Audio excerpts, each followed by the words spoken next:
Hello friends, welcome to Defense Career Academy YouTube channel. I am Ashok Babare. This is the first chapter of history, historiography and development in the West.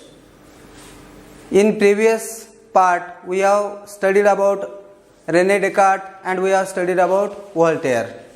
According to René Descartes, he opined that we should never accept anything as true till all grounds of doubts are excluded. This was his opinion about historiography. This was a great contribution to the history writing. Then we studied about Voltaire also. His opinion was that along with the objective truths and chronological orders, other things like economy, like trade, agriculture, everything, these human aspects are also important, equally important with the chronology and objective truth about history.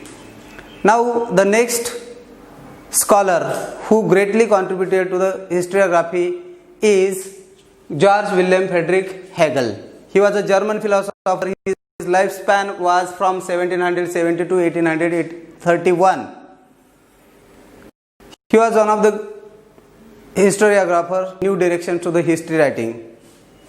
What he said, according to him, the historical reality should be presented in logical manner. This was new dimension given by him to the history writing. What does it mean by presentation in logical manner? Means history, many times we get historical evidences, but evidences themselves do not express anything to us. We have to search the reality behind the evidences. Sometimes some material sources are found by the archaeologist, but only those material sources are not enough for history writing. We have to search what is the reality behind the materials. For example, many times statues are found, many times other objects are found. For example, in Harappan cities, we found the cotton cloth. We found some food grains, various types of food grains. We found some bones also, bones of various animals. What does it mean? It means that as we found the cotton cloth, it means that the Harappan people living in Harappan civilization, they were known about the skill of weaving cloth from the cotton. It means that they were known about the cultivation of cotton. They cultivated cotton. We find many food grains. It means that many remains of food grains show that the historical people living in Harappan civilization, they were known about agriculture. They cultivated several crops. Means only those materials we found in Harappan excavations, they do not tell us anything. We have to find out what is behind them with some logics. Some statues are found. One statue of a man is found in the Harappan excavations. He had trimmed hair. It means that they trimmed their hair, they dressed their hairs. There were clothes on his body shown in the statue. Those clothes had designs. It means that they were fashionable clothes with variety of designs. It means we should find out what is behind the material with some logics. We have to write history with the help of logics also. Another opinion of Hegel was the timeline of historical events was indicative of progress. As the time passes, according to time, man got progress, he made progress in various fields. According to the time passes, we also should make progress in the history writing, in the research of history. Then next is the presentation of history is bound to change over time as new evidences come forth. Means as we find some evidences of history, at that time we should study them and we should narrate that history, we should write that history. But after some period we find some more evidences. Then we must make change in the previous history that we have written or that we have studied. According to the new evidences, we have to make some changes in the history that we have written or studied, means we should update it according to the time and period as the new evidences are found. Evidences means what? Evidences means proofs which we get from various sources. Those proofs must be studied and we have to add some more information. We have to make some more changes, some more corrections in the previous history which is written in the books or which is studied by us. We should make changes according to the new evidences. And then next opinion of Hegel is many scholars were convinced with his philosophy. According to what was his philosophy? These points were the philosophy of Hegel, and many scholars were convinced with his philosophy. One more philosophy was historical methods are not of lesser quality, though they differed from scientific methods. Means what? Historical methods are different from scientific methods. Historical methods different from scientific method. What is scientific method? Scientific, in the very beginning of the chapter we have studied that there is empirical method which is used in physical and natural sciences. Empirical method means what? Method of experiment and method of observations. Those methods of observation and experiments are not applied to history writing. They are not applied to historiography. Means we cannot make experiments in history. We cannot recreate the past events in the present. Can we recreate the past events in the present? Can we recreate the invention of Babur on India? No. Can we recreate the history of War of Panipat again? No. Means in scientific method, in empirical method, we can recreate the experiments. We can make experiments again and again. We can observe them again and again. We can make corrections in them again and again. But in history it is not possible because those events are not recreated again. So, though the historical methods are not of lesser quality as compared to the scientific method, because scientific method and historical method are different from each other, but though they are different from each other, they are not of less quality as compared to scientific method, because historical methods can be used in history writing. Those methods are applicable to history writing, and scientific methods cannot be used in history writing. Understood? Okay, there will be a question on this topic. A short note on George Wilhelm Frederick Hegel may be there for 2 marks. His famous book, A Reason in History, it may be for fill in the blanks. Then there was his one more collection of his speeches, articles published in the book Encyclopedia of Philosophical Sciences. So these points are also important to note. This is about Hegel. Thank you. We'll see about dialectics. Okay.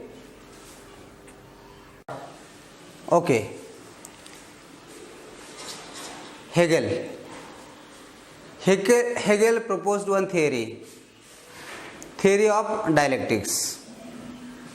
What he proposes in that theory? What is dialectics? Let us study now. According to Hegel, grasping the meaning of any event happens in terms of two direct opposites. Means when any event happens at that time, it has two opposites. It has two opposites means what? Any event happens at that time, it has two opposites like true and false. When any event we see at that time, whether it is true or whether it is false, it has two sides like a coin, opposite sides. When sometimes we think about anything, we talk about thing, it has different side also, that side is totally opposite to whatever we talk. For example, suppose in cities some industries which causes pollution, those industries are shifted by the government out of the cities. At that time newspapers give one-sided news. Sometimes newspaper tend to give one-sided news that government has shifted the industries out of the city, and what will happen to those people who are losing their jobs. They try to create sympathy for those people who are losing their jobs. But there is another side, that the industry causes pollution and the health of the people living around the industry is in danger. This another side we have to think. This means that in simple, we should understand both the sides of an event while studying the history. So Hegel says grasping the meaning of any event means shifting of industry outside the city is an event. We should grasp it, which happens in terms of two direct opposites. Those opposite things also should be seen by us, they should be studied by us. Human mind cannot understand the true nature of that event. Means if we didn't understand both the sides, true or false, good or bad, at that time, without understanding those both directions, opposite directions, we cannot understand that event in proper way. We cannot understand its nature in proper way. So we should understand both the sides, both the opposites. Without understanding the opposite, we cannot understand the event. That event, we should understand both the opposites of an event in proper way, and then only we should think about them as reliable evidence of the history. Okay, for example, true or false, good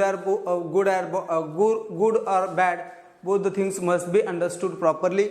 Then he also says that to understand the true nature of things, we need to know both good and bad or true and false. This method is called as the analysis, which is based on opposites, is known as dialectics. Means when an event occurs, at that time that event has two sides, that event has two direct opposites, and those two direct opposites must be understood by us. Without understanding those both opposites, we cannot understand event in its proper nature. And understanding these both opposites, this method is called as dialectic. Okay, this is the method proposed by Hegel. This is the method proposed by Hegel. Let us see. Now this method of analysis, which is based on opposites, that method is called as dialectics. Now let us understand how this dialectics is. In this method, in the beginning, in the method of dialectics, in the beginning a theory is proposed, which is called as thesis. Means in the beginning of this method a theory is proposed, that theory is called as thesis. Okay, then another theory is proposed. Means in the beginning one statement, one theory is proposed by one expert, then opposite to this another expert proposes another theory opposite to the first theory. First theory is called as thesis. Another theory proposed by other expert is called as antithesis. First theory is called as thesis. Another opposite means contrary theory is proposed by another expert, that is called as antithesis. Okay. In this method of dialectics, a theory is proposed at the beginning, which is called as thesis. Means one expert proposes a theory, a specific thought. That specific theory is called as thesis, and then another expert proposes another theory which is contrary to the thesis, which is contrary to the first theory. This another contrary theory is called as antithesis. One side thesis is proposed, another side antithesis is proposed. Then what happens?